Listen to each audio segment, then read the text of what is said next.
네, 안녕하세요. 주식 분석하는 남자입니다. 2월 28일입니다. 2월은 오늘이 마지막 날인데요. 코스피 코스닥 양시장은 일단 안도감에 상승 마감을 했습니다. 그 안도감은 오늘 벨라루스에서 러시아와 우크라이나의 해동이 있을 예정이라고 하는 그런 안도감이었는데요. 주말 사이만 해도 상당히 격해질 수 있는 그런 불안감이 계속 긴장된 요소가 발발했었던 것 같습니다. 물론 그 불씨가 아직 꺼지지도 않았고요. 지금 우크라이나에 사시는 그런 우크라이나 국민들은 정말 불안 요새 있을 것 같습니다. 젤렌스키 대통령이 계속 총 방어를 하겠다는 그런 결사 의지를 보이고 있는 가운데 푸틴도 정말 욕을 많이 얻어가면서까지 계속 강행을 하는 그런 모습을 보이고 있는데, 결국 우크라이나, 러시아 이 전쟁의 분쟁의 그 경제적 영향을 살펴보고 주식을 분석하는 것도 중요하겠지만, 이번 갈등의 핵심이 무엇인지 본질을 지난번에 노드스트림 2에 대해서 잠깐 얘기를 했었는데요. 이번엔 나토에 대해서 얘기를 해볼까 합니다. 이 배경 지식이 없이는요, 사실 경제적 영향이라든지 그리고 주식 분석에서 야, 그게 무슨 상관이야, 이렇게 생각하실 수 있을지 모르겠지만, 꼭 중요한 요소니 오늘 영상을 꼭 끝까지 봐주시고 구독과 좋아요 같이 부탁드리겠습니다. 자, 일단은 보시면은 이게 주말, 그쵸? 주말도 아닙니다. 오늘 아침에 나온 그런 뉴스들로 도배가 됐는데요. 서방 제재 핵카드, 핵입니다. 핵. 드라마 시지프스 보신 분이 있는지 모르겠지만, 야, 거기서 진짜 먼 미래의 지구가 핵폭발로 남은 인구도 얼마 없고 전 세계가 어딜 가서 정착해 살지 이런 고민을 한 그런 드라마였는데요. 이 핵카드 꺼낸 푸틴, 핵무기 준비하라 명령. 이로 인해서 오늘 나스닥 선물 지수가 아침에 급락하면서 출발을 했습니다. 시작은 거의 4% 급락을 하면서 지난 금요일 시장에 오른 것들을 거의 무마시키면서 코스피 코스닥이 양시장 또 하락 출발한 원인도 됐었는데요. 마침 이 벨라루스서 회담을 그쵸? 지금 진행을 하는 거에 대한 소식, 이런 것들이 나오면서 안도감에 아까 우리 시장은 그래도 상승 마감했다 말씀드렸는데, 또 우리 장 마감하고 이런 소식도 있었습니다. 젤렌스키 암살 지시로 용병 400명을 투입했다, 키예프 수도에. 이런 내용도 있었는데, 푸틴 믿을 수 없다, 이게 사실 대부분의 내용입니다. 정말 이 핵전쟁, 2차 세계대전, 냉전이 종식된 이후에 3차 세계대전이 또다시 유럽으로부터 시작해가지고 미국과 그쵸? 나토 연합군 이로 인해서 정말 3차 세계대전이 발발하게 될 것인지 걱정이 앞설 수밖에 없는 상황입니다. 자, 북대서양 조약기구, 앞서 대문에서 말씀드렸지만 나토라고 하고 있습니다. 이니셜로 불리는 거고요. 이게 언제 결성이 됐냐면 1949년 4월 4일 체결됐습니다. 아시겠지만 이 나토가 결국 설립된 거는 미국과 유럽 주요 국가들이 이제 가입을 이제 49년에 했었고, 우크라이나도 31번째 국가로서 나토에 가입하고 싶어요, 이런 의사를 2010년도 중반에 2008년에 내비쳤었다는 거죠. 근데 이번에 우크라이나 침략, 즉 불도저 푸틴의 행보가 예측 불가하지만 문제의 발단은 나토가 시작한 게 아닌가, 이런 생각을 해봐야 됩니다. 미국과 그 서유럽 그리고 동쪽의 일부 유럽 국가들까지 가입한 나토, 왜 나토가 그럼 뭘 잘못했길래 이 푸틴, 그쵸? 이 푸틴 독재자죠, 사실. 독재자입니다. 근데 독재자인데, 이게 보시면은 이게 위키피디아에 나온 건데 2012년부터 대통령직을 수행하였다고 되죠. 근데 그 전에 99년부터 08년도까지도 했었고요. 08년도부터 12년까지는 총리를 했었습니다. 러시아 총리. 실질적인 실세였죠. 그리고 다시 12년부터 지금 현재까지 몇 년입니까? 그쵸? 20 몇 년 넘게, 옛날에 우리 5공화국, 그죠? 전에 박정희 정권 때보다 박정희 전 대통령이 그 독재를 했었을 때보다 더 독재를 하고 있는 그런 러시아의 지금 대통령입니다. 어쨌든 이 우크라이나가 전략적으로 요충지라는 거죠. 키예프가 지금 수도고요. 그리고 이게 우크라이나면 이게 모스크바, 러시아의 수도. 그래서 러시아의 동쪽, 러시아 입장에선 서쪽이겠죠. 우크라이나 입장에선 동쪽. 그래서 이쪽이 지금 문제가 되는 거고, 이 밑에 지금 좀 잘린 부분이 크림반도 그죠? 2014년에 러시아가 합병한 크림반도입니다. 즉 우크라이나가 동유럽의 전략적 요충지가 될 수밖에 없다는 거죠. 이 서유럽에서 이쪽으로 진출하기 위해서는 동유럽을 통하기 위해서는 우크라이나가 러시아의 거의 그 면적의 35% 이상을 맞닥뜨리고 있기 때문입니다. 2차 대전 때 나치의 그런 수장이었던 히틀러가 러시아를 침공할 때도요. 이 동독이었죠. 나치였죠. 이때는 나치가 이 러시아를 침략할 때도 역시 통한 것이 이 우크라이나라는 거를 기억할 필요가 있을 것 같습니다. 2008년 금융위기가 있던 시절에 나토는 우크라이나를 받아준다고 약속을 했었는데 그게 현재까지 아직 안 받아들여지고 있습니다. 그것은 결국 미국이나 나토 입장에서도 서유럽 쪽에서도 러시아의 눈치를 본 거라고 생각드는데요.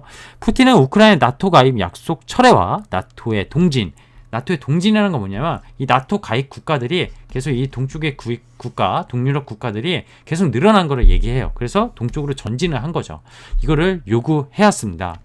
자, 근데 이게 발뺌하시는 겁니까? 이게 결국 이게 누구죠? 푸틴입니다. 푸틴. 우크라이나 위기의 근원, 미국, 나토 동진 안 한다 약속했다 이런 얘기입니다. 자, 이게 신문, 그죠?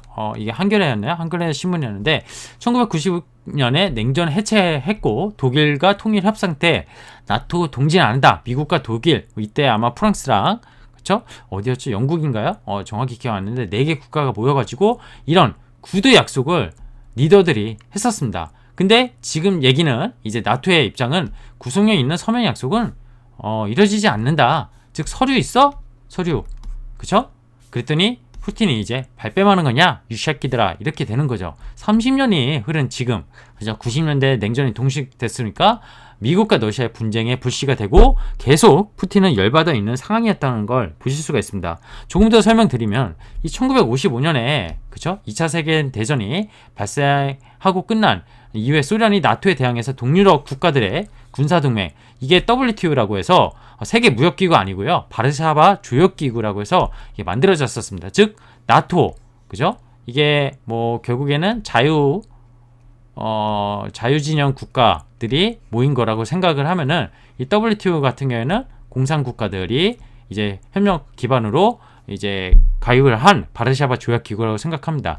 그래서 동서냉전의 상징. 근데 이게 베를린 장벽이 90년대 붕괴가 되고 서방은 소련과 합성하는 과정에서 나토는 더 이상 동쪽으로 확장하지 않겠다고 약속한 게 지금 이 신문에 나온 기사 내용이고 그거에 대해서 지금 동진을 계속 하다 보니까 푸틴이 열받아서 지금 이 전쟁을 그죠? 우크라이나마저 나토에 가입시킬 수 없다.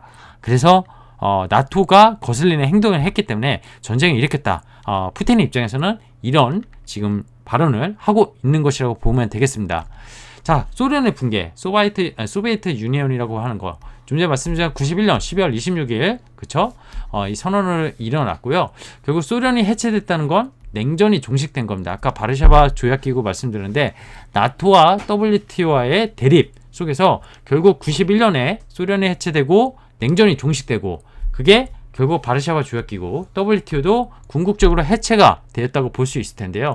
이 WTO의 회원국들, 이게 구수런 국가들입니다. 이게 거의 러시아죠. 지금 이 땅이 러시아. 근데 여기 보시면은 지금 벨라루스부터 해가지고요. 그죠? 이 벨라루스부터 해가지고 지금 14번. 그죠? 14번. 이게 우크라이나입니다. 지금 여기죠, 여기. 보면 러시아와 상당히 맞닥뜨려져 있습니다. 러시아로 가기 위한 가장 많이, 그죠? 차지하고 있습니다. 그리고 이 벨라루스에서 오늘 우크라이나 모인다고 하는데 어쨌든 이 동유럽 국가들이 대부분, 그죠? 어디에 가입했다? 99년엔 이 세 개의 나라, 2004년에는 이런 나라들이 이 동유럽, 구소련의 구성 멤버였던 애들이 나토로 가입을 한 거예요. 왜? 왜 가입했을까요? 러시아가 과거 소련의 시절이었던 그런 침략했던 그런 것들이 두렵기 때문에 결국에는 이 나토에 가입한 것이 아닌가 추측할 수 있겠는데요. 근데 이제 마지막이 아니죠. 이제 31번째 이 우크라이나가 가입을 원한다고 했습니다. 언제? 2008년에. 그러다 보니까 푸틴이 나토는 동진 용납 못해. 우크라이나는 과거 러시아 땅이었다 심지어. 이런 발언들을 한 거고요. 이게 작년 12월 기사입니다.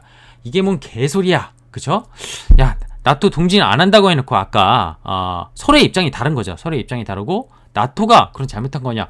야, 서명 계약했어? 구두로 약속했잖아. 과거의 리더가. 근데 그런 거 뭐 몰라. 가입하겠다고 하는 국가도 있으면 우린 가입시켜 줄 거야. 이렇게 된 겁니다. 그러다 보니까 푸틴이 러시아의 국가가 가장 크고 군사력이 거의 전 세계 3위에 있기 때문에 이 동유럽 국가들 입장에서는 결국엔 나토에 가입함으로써 뭔가 안전을 지휘를 받을 수 있다는 그런 명분하에 산 건데, 우크라이나도 사실 이번에 좀 실망을 미국으로부터 얻었을지도 모르겠습니다.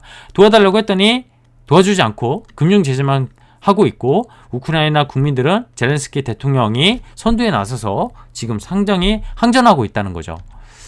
자, 블링컨이 작년 이거 5월 7일 기사인데요. 뭐라고 했냐면 우크라이나 나토 가입할 수도, 이게 2008년에 가입하기로 요구를 했었던 우크라이나가 이제 와서 얼마 전에 작년만 해도 이렇게 가입시킬 수 있다 이런 발언들을 하니까 결국에는 러시아 푸틴이 계속 작년부터, 뭐 작년이 아니죠, 정확히 2014년부터 아마 불편하지 않았을까 생각이 듭니다. 왜? 2014년에는 크림반도, 그죠? 이것도 원래 크림반도도 우크라이나 영이었어요. 근데 우크라이나 영이었는데 이제 러시아가 그때 합병을 하고 그리고 전쟁이 그때도 터졌었습니다. 아실지 모르겠는데 이때 소치 올림픽이 있었던 시기입니다. 올림픽이 있었을 시기에 이번에 베이지 올림픽이었죠. 야, 그런 어떤 시선들이 그 전 세계적인 스포츠로 시선이 끌어갈 때 푸틴이 양아치처럼 결국 공격을 한 것이기도 할 수밖에 없다는 결론이 내려집니다. 자, 근데 우리가 증시, 주식 시장을 바라보는 입장에서 오늘 왜 나토 얘기를 했냐? 야, 그럼 나토가 약속을 안 지켰으니까 나토의 잘못이야? 아니면 푸틴이 결국 나토가 동진하니까 전쟁을 일으킨 푸틴이 잘못한 거야. 자, 잘잘못을 따지고자 이 영상을 준비한 게 아니었죠. 결국 우리가 이 전쟁으로 인해서 주시장을 바라보는 2월 시장도 사실 1월달 인플레이션과 긴축 때문에 너무 힘들었었고, 거기에 LG 에너지 솔루션이라는 국내 수급 문제, 여러 가지 복잡한 문제로 힘들었는데, 이제 전쟁까지 예측할 수 없는, 야, 주번은 네가 예측할 수 없는 전쟁은 그냥 기업의 본질의 가치에 그쵸? 기다려야 된다 이런 얘기를 했는데, 지금 문제가 발생한 게 결국 인플레이션이 더 가속화되거나 극화될 수 있다는 겁니다. 극단으로. 자, 2014년 기사입니다. 중앙일보.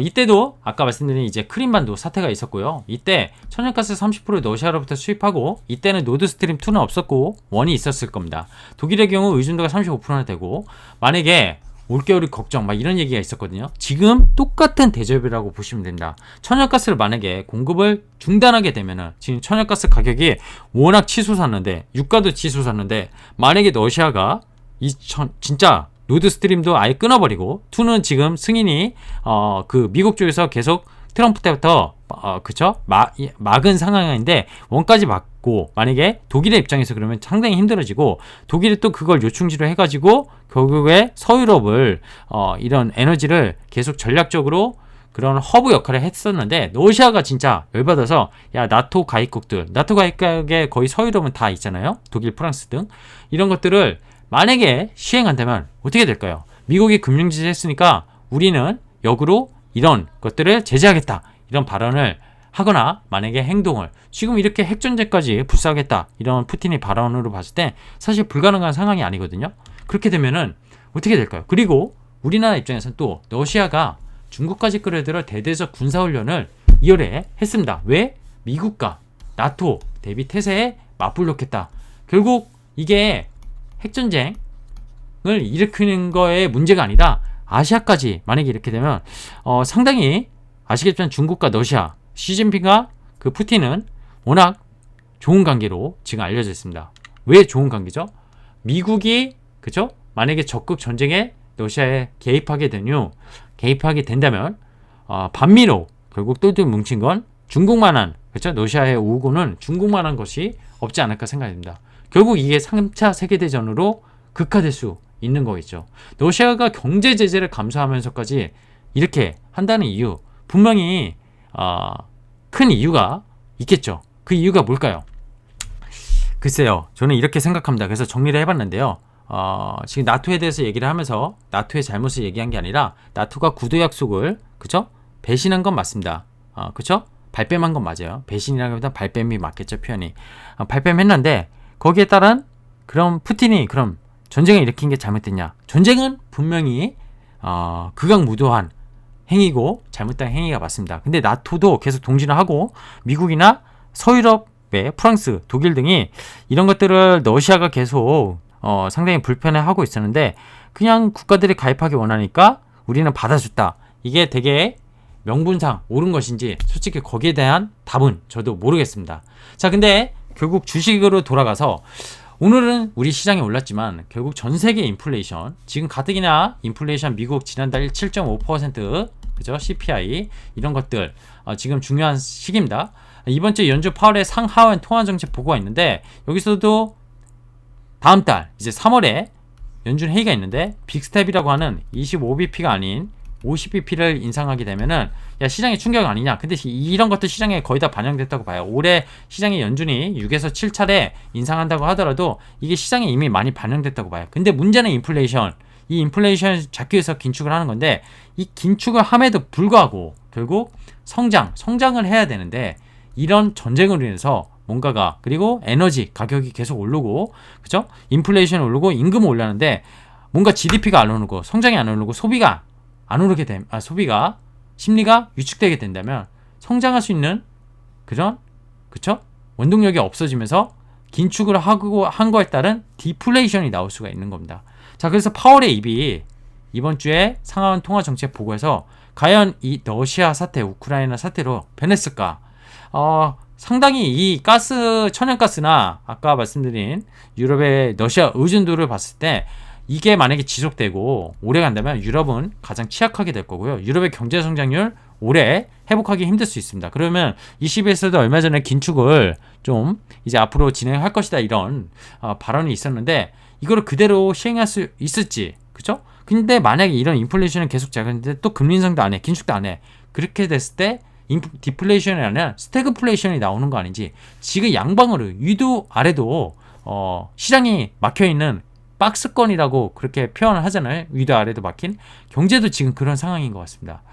대부분의 에너지를 수입해 쓰는 아시아권도 타격일 수밖에 없겠죠. 정유주 이런 애들은 좋은 거라고 얘기는 나오고 있지만 이게 장기전으로 갔을 때 정유주도 그렇게 우호적인 상황은 아니라는 겁니다. 자, 러시아 중국 관계에서 그리고 특히 우리나라 같은 경우에는 중국과 한국 관계 이런 것까지 복잡해진 셈을 만들 수밖에 없는데요. 우리나라가 또 중국과의 관계가 아무리 좋다고 하더라도 미국을 배척할 수는 없고요. 이제 여기에 결국 이제 곧 닥친 3월 9일날 있을 다음 주죠. 대선에서 어떤 대통령이 되는지에 따라서 또 정책, 그쵸? 대미 정책, 대중 정책이 다를 텐데 여기에 따른 상당히 경제 정책과 기업의 어떤 흐름들 이런 것들이 주식시장에서 또 많이 움직일 수 있다는 거. 이거를 우리는 생각해 봐야 될 것 같습니다. 오늘 이 영상은 답을 드리기 위해서 준비한 건 아니고요. 오늘 시장은 다행히 2월 말에 올랐지만 양시장 2월달 시장은 음봉으로 끝났고요. 결국 이 해당 기대감, 전쟁에 대한 기대감, 전쟁에 대한 그런 우려가 그런 해담으로 인해서 기대감을 바꾸면은 과연 시장이 오를 것인가? 그거는 사실 이 긴축 그리고 더 중요한 건 사실 FOMC 그죠? 인플레이션 이런 거라고 보고 있기 때문에 사실 오늘 회담이 잘 됐으면 좋겠지만 결국 이게 회담이 잘 되더라도 미국 연준의 또 입으로 갈 수 있다는 거 그렇죠? 시장의 시선은 그것이 상당히 중요하다. 주식시장에서 중요하다. 이런 생각을 갖고 있습니다. 결국엔 나토로 시작해서 러시아의 전쟁, 핵전쟁 그리고 인플레이션 이런 얘기까지 했었는데요. 이 우크라이나 전쟁이 오래가지 않았으면 좋겠다 이런 생각이 듭니다. 하지만 상당히 지금 부분적으로 그죠? 핵전쟁까지는 안 가겠지만 계속 뭔가가 이런 나토의 그런 노이즈와 러시아 푸틴의 어떤 지금 불안한 그런 그쵸? 그런 요소들이 오래 갈 것 같은 불길한 예감이 듭니다. 그래서 그런 경제적 영향들, 특히 인플레이션을 자극할 수 있는 그래서 연준이 그럼에도 불구하고 계속 빅스텝으로 갈지, 금리 인상을 계속 선행할지, 긴축을 할지, 그거에 따른 경제 성장률이 훼손되지 않을지 이런 것들을 생각해 볼 필요가 있는 그런 시기가 아닌가 해서 오늘 영상을 준비해 봤습니다. 자, 저는 주식 분석하는 남자고요. 다음에는 또 좀 더 이 오늘 지금 같은 변동성 장에 상당히 중요한 이슈들을 좀 체크해보는 시간을 또 다음 시간에 좋은 방향으로 준비해 보도록 하겠습니다. 자, 구독과 좋아요는 콘텐츠 제작에 힘이 됩니다. 고맙습니다.